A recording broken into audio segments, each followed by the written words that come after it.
everybody. I'm Lori Holbrook. I'm a Whipple web consultant and SEO.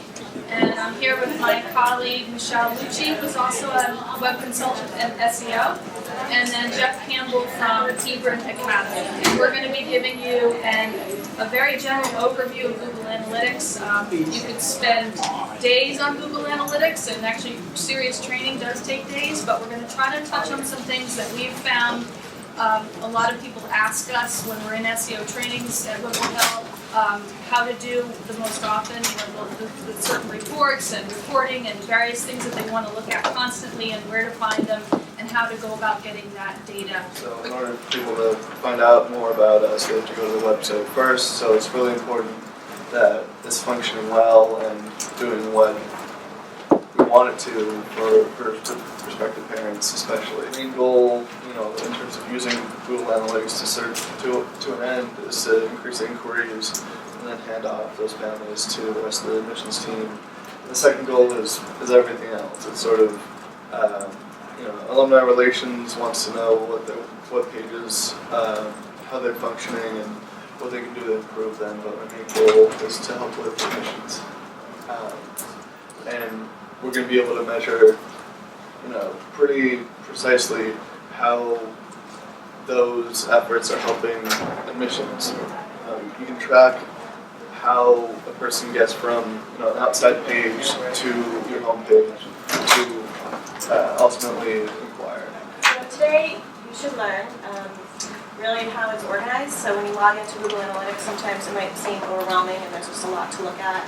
So we're going to go through just some key functionalities of Google Analytics, show you where the reports are to look at, different ways that you can filter your data to make sure that you're looking at the right data, and then the report capabilities and how to export them from a management standpoint.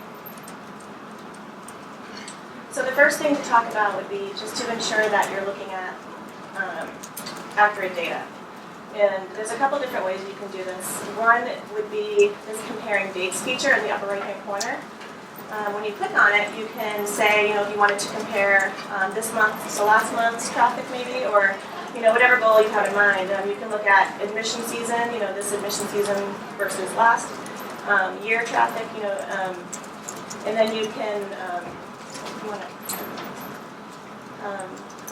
this is just an example to say, was there an increase in traffic from last year? And they just show it graphically side by side. And you can see, maybe where you're falling short, where you're doing well. And then it has a new versus returning user. When you use the service on your own, you'll see that something that you'll be reminded of again and again is that there's 100 different ways to view the same data. And so one of the ways is graphical. You can see maps of the world, countries, states, even metro regions. So looking at comparing dates, this is a website visits over the month of January, this past 2013. And although there's not a huge difference, you can see that in 2013 there was more of a concentration along the East Coast. And if you were, say, spending advertising dollars in a specific area, if you're using Google AdWords, you can see what the payoff was year to year. So another way to make sure you're looking at accurate data would be to filter out any kind of on-campus traffic. You can do that by IP address. And so this is where you would go. You go to admin and then you go to filters. And so it would be, if you just wanted to look at your data by maybe taking out the communication office or campus or even, the city you live in, or you can filter that out. And so the sort of primary example for schools would be being able to look at on-campus and off-campus traffic separately. So the way you would do that is to figure out what the IP address or the range is for your school. Hebron, that's what it is. So you can set up what's called an extra view. When you first create an account and set up the tracking code on a website, you'll have a default all data view, but you want to create 2 or 3 others. You don't want to mess with the first one because that's the sort of data in pure form. You want to create other views And this one specifically is off campus. So you're looking at all of the data except the data that's coming from students, faculty, and staff, because we're looking at admissions purposes. And knowing that students are looking at what the sports scores are isn't really of interest to the admissions office. So how that translates over time is that on the right-hand side you can see this huge circle is Hebron, Maine, with 81,000 visits, whereas the population of Hebron, Maine is about 2,000. So you can see that that's students, faculty, and staff. And looking at off-campus visits, you can tell that the people that are visiting your site, who you want to market to, who are most important to your office, are from the Eastern Seaboard, primarily Portland and the Boston area, and not so much right outside. So what does Google Analytics measure? So we're going to go into just some basic reports. So when you log in, you'll have the left column with a bunch of different options there. And the 4 tabs on the bottom are the reports that you want to go into. And each one of them means something different or measures something different. So we'll just go through audience here. So it depends really, what you want to get out of it and what you're looking for. So, if you're wondering things about, how many users visited on your site, were they new, were they returning, how often do they come back, where are they from, languages, and then the technology, what browser are they on, operating system, device. So this could be, what is the behavior of someone on a mobile device versus a desktop. So that's, whatever you want to pull from that. But in terms of sort of the major things to look at are returning versus new visitors, what they're using to visit your website, whether they're on a computer, mobile, phone, or tablet. So the next tab is acquisition. So this is, how are you getting your traffic to your site? And this is a pretty important one. Organic meaning someone's typing in a search in a search engine and they're just, clicking the link to your site on the results page. Direct, someone knows about your school and they're putting your URL right in the bar. Social, so something, you're doing a social media post and they're clicking from that post to your site. And then referral, that would be if you maybe private school review or something like that, just another referring site linking to your site.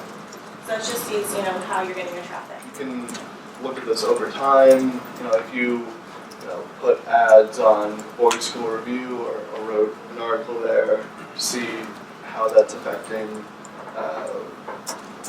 pages on your website, whether or not a specific summer program has more inquiries because of a certain outside effort that you did. So behavior, so that the next tab down would be, what did they do on the site? What pages did they look at? Where did they exit from? Where did they come into? Bounce rate, so bounce rate is they came in and they left on the same page. What are the most popular pages? So a basic report here, you show the pages on the left and then just some basic metrics to the right. Like page views, how many pages they look at, time on page, where they entered, bounce rate, and percent exit. So, it's the type of thing where, you have this information, but there is interpretation that needs to go into it to really figure out what's going on. So, like bounce rate, for example, if you look at the site average is 42.17, and then if you look down that column, a couple of them would stand out as they're high, like this one here, it's 82.91, but really, it's an employment page, so if someone's coming in, they're getting the information they need and they're leaving, so that's really, not that big of a deal. But, some pages that you would want, not to have a high bounce rate, you just might want to look at, why you think that's occurring. So some people sort of, as you're saying, might get sort of upset to see a really high bounce rate on the current opportunities page, but taking in mind that there is the employment page, you can maybe look at what the funnel is to the specific opportunities, because you might be okay with the fact that people are staying on your website after they get to the employment page, but then once they find out, okay, there's no math positions, I'm going to leave, you wouldn't want them to leave at the employment page before they get there. And so looking at Human Academy's data in particular, you can see sometimes Google Analytics, you can see things by sort of different segments, basically. These are channels that we mentioned earlier. You can look at not only the acquisition information, but the behavior information on the right, and understanding sort of what different channels you use. Looking at social, there's a higher bounce rate than referral traffic, because I run social media as well. I know that we post, generally posting news articles or something where, we want to, promote these athletes who just got awards. People go to the page, read the story. They're generally already connected to the school, so we're okay with them leaving afterwards. Whereas if they're referred to the website from, boarding school review, it's really good that more of them are staying and exploring. So the last tab is convergence, and this is where you go in here and it's probably going to be all zeros or flat lines, because you actually have to do some setup for this to actually see the data. But what you would use here would be, you just think about, what are your goals? And it would be, maybe your goal would be to have a, admissions form or an inquiry form. Maybe you want to increase page traffic or maybe time on site. Whatever it is, you set it up in conversions as a goal, and then you can actually see the data collect for that goal. And that kind of bubbles up to all the other reports too. So one of the primary goals I have set up for Human Academy is the sort of inquiry goal. Now on many websites, depending on what service you use, whether it's on board or something else, when people inquire or apply, you can generally make them go to a specific page afterwards that you set up. Say, oh, thank you for applying, here's contact information, here's when we'll get in touch with you. So you can select a specific URL for, the goal page, and you can set a funnel to say, okay, we want to look at people going, from the, different funnels to say, when people come to the home page and then admissions and then apply and then inquire, what that looks like. But you can also just look at, if you send out an email blast to say, here's our inquiry page, then they might not, come from other sections of the website. So if we go to the next slide, you can see there's the inquiry page on the left, and here's your goal page on the right. So you can track exactly how many people, or what percentage of people, got to the inquiry page, and then eventually to the inquiry page, the thank you page. So you're tracking the thank you page because they completed it. Right, exactly. So this is another look at the previous graphic, where they came from the inquiry page, and then people who got to the thank you page at the end. So now that we have all the data, how do we get it to people that are interested in it? That's your next task, and that's often our biggest question for our people we train. So on all, most of the tabs, any pages you're on, you'll see these up in the gray bar. You'll see email, export, add to dashboard. These are pretty standard reporting things, and you can set these up and have certain reports go to certain people at certain times, and this is the way you do it, through these tabs at the top when you get to a page. So for email, you could set up, say you wanted your admissions officer to get an email every Monday about, you've set up a page on Google Analytics, which will show you how to do, a certain page about admissions reports, maybe it's that inquiry form or something that's changed. You can have an email automatically go to that admissions person every Monday. And all it does is it takes the data that you set up on the email report and automatically sends it. You don't have to log in, it just gets done. So the third option is dashboards, and these are very, very useful. Have any of you used dashboards before? Dashboards, when you first log in, there's nothing set up. There's My Dashboard, and it's usually just a typical set of widgets, but these are all customizable. Each one of these, when you hover over them, there'll be a little pencil. You can delete it, you can edit it, you can add information to it, and you can set them up and add them to the page, and then you can save them. The other thing is, when you go to add a dashboard, you also have the option of importing a template. And people who are much smarter than I am have figured these all out, and you pull the template and all of it is there, and your data appears in their template. And it's really useful. They have SEO ones, they have social media ones, and visitors sections, and all kinds of stuff like that. So you can import them, and you can also share them. You change them from private to public by sharing. There's a URL that you can share with people. This is looking at the inquiry page and where the traffic is coming from, either the sort of organic searches, referrals, or landing pages on the site, how long they stay on the page, how many visited during a certain period.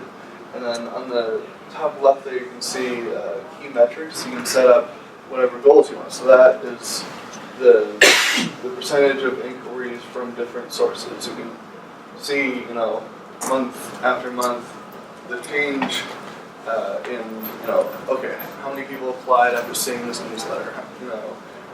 Which channel is performing better? What do we need to work on? And in the next slide,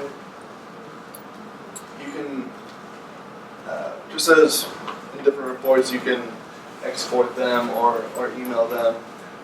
You can also do the same with dashboards. So in this example, you can send the admissions director or someone who needs to know sort of top-level information about how your website's performing, the information that they need all in one screen each month.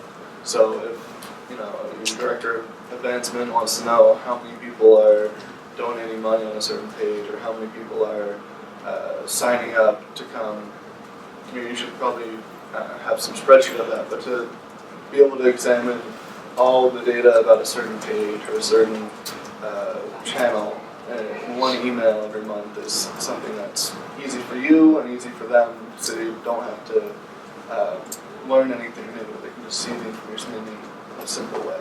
When you set up the dashboards, sometimes it's just easier to just go straight to the dashboards because that's the data you want to see. And it's all there for you, and it just changes with the date. You can change the dates on the dashboard just like you can on the front pages. So if you want to look at last month or this month or last week or this week, or maybe you did a social media post and you want to see if it was effective, you can just change the data to look at just the specifics of the time that you were looking at. Or maybe your admissions office wants to know how last September was for the open house versus this September. So you can kind of just look at those snapshots in your dashboards. And you can also, you can do specific cities. There are all kinds of different widgets, and they're just drag and drop right onto the page, and then you can set them. You can have them be tables. You can have them be pie charts. There are all these different options for each of those widgets. The next thing you can do is, or the last thing you can do is Google Analytics alerts, and this is for things that you want to know, that drastic things that typically drastic things that change on your website. This one is set up for a 20% decrease in traffic for all users in this particular example. But you've just set all these parameters. All of these are drop downs with lots of choices for any of the metrics that are available on Google Analytics, and these you also get condition choices. So that can be increases, it can be decreases, it can be whatever type of information you want to look at. And then, alerts can be sent by email and things like that as well. So you either send me an email or you can have it text you as well. Service, you can also set up alerts that something good is happening. For instance, if inquiries go up 10% a certain day or a certain week or a certain month compared to last month or last year, it's something that maybe you're not counting on. That okay, someone went to a fair and it went really well, And so you can have these alerts set up to send to whoever you want by email or by phone, so that no one has to be constantly on Google Analytics looking at the data. You can set up these alerts beforehand so that if anything interesting happens, you'll be notified. And you can see that Geoff chose to use his off-campus filter, so he's not getting any increases on campus for this one. So this is all probably like pure results from his event or whatever he's hoping to get out of for the inquiries. And you see it's an admissions goal. He uses his admissions goal, which is that inquiry thank you page result. He's referencing that. So as soon as that increases 10%, he's going to get the message. That is very quick.